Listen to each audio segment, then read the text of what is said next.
Obviously, as the investigation unfolded, did you have people take pictures of the location? Our crime scene came out and photographed and processed the scene. All right, and in this photograph here, as part of the presentation, are these essentially how the cars were there when you arrived on scene? When I arrived on scene, that's how they were, yes. And would this essentially be called the final resting of the vehicles? Correct. That's what we call final rest, yes. Okay, and obviously on the left, we see that was the Ford Mustang driven by Cameron Herrin, correct? Correct. And on the right was that, what was described as the gold Nissan Altima. Correct. And then the next photo here is this just showing a different angle looking north up Bayshore where you can see the stroller off in the distance ahead of the Mustang. Correct. Now this next photograph here, that would be, for the record, just a photograph up close of the Mustang where there's damage on the driver's side portion of that vehicle.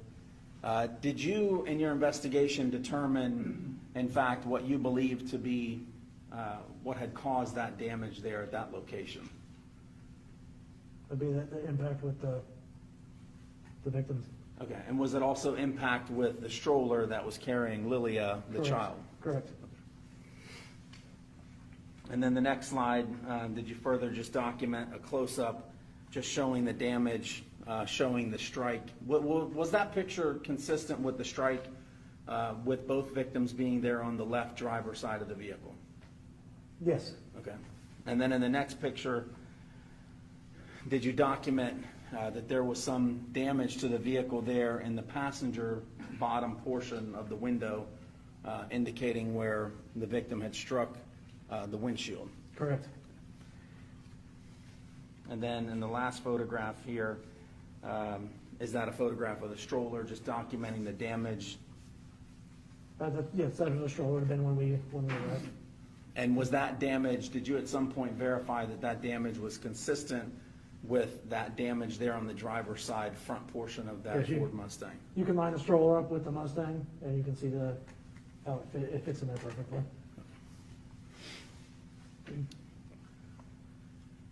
In this next slide, at some point, did you observe video surveillance that was retrieved that was taken right near where the crash had occurred? Yes, I did. All right, and then did someone from Tampa Police Department eventually try to enhance or zoom in on that portion that we're seeing there in between the trees? I did. One of our forensic techs.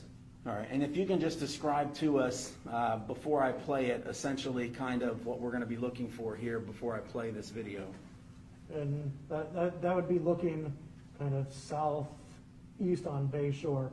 So northbound lanes are going to be, where your green boxes, you're going to see, that's after the crash. Come through that green box area there, and the two cars will. All right, so what we're seeing there as far as like the reference point of that gazebo, just beyond that gazebo across the street through those trees, is that essentially where the impact had occurred? Yes.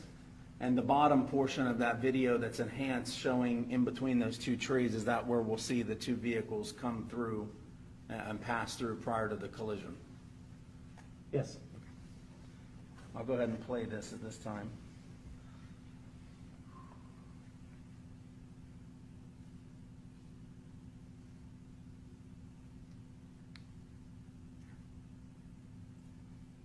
Now what we just saw it there, I'll play it again, but I just paused it there. Is that first vehicle that we see in that bottom enhanced portion, is that the Ford Mustang just prior to the collision? It is.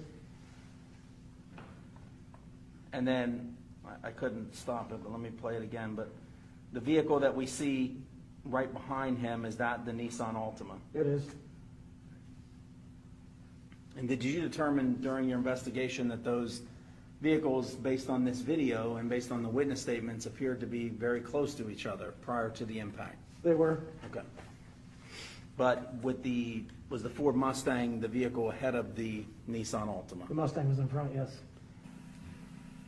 And in this case, there wasn't any evidence, and nor does the court believe that there was any specific intent to do harm, in this case, to the victims.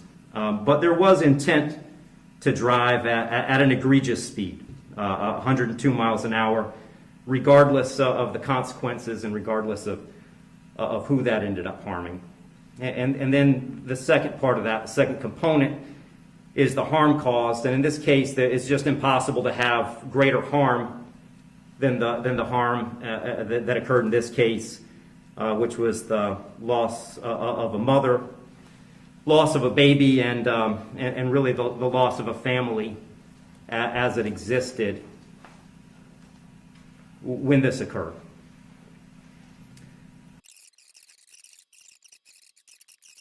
And the court doesn't find that either the minimum or the maximum is appropriate in this case. I've said it several times, the serious nature of the offense, egregious nature of the conduct, and mostly the harm that's been caused prevent me from putting this as a bottom of the guidelines minimum case. But the departure bases argued by the defendant did provide some reason not to put it at the top of the maximum. And specifically, the court did take into account that the defendant's 18, certainly responsible for his actions, and he's being held accountable for his actions.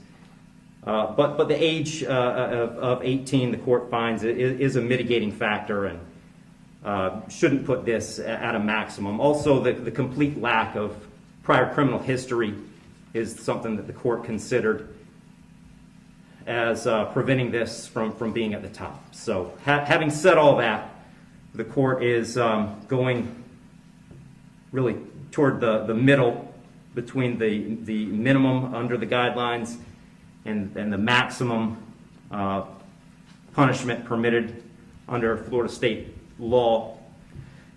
So on count one, vehicular homicide, the court's going to adjudicate the defendant guilty, sentence him to 9 years in the Florida State Prison.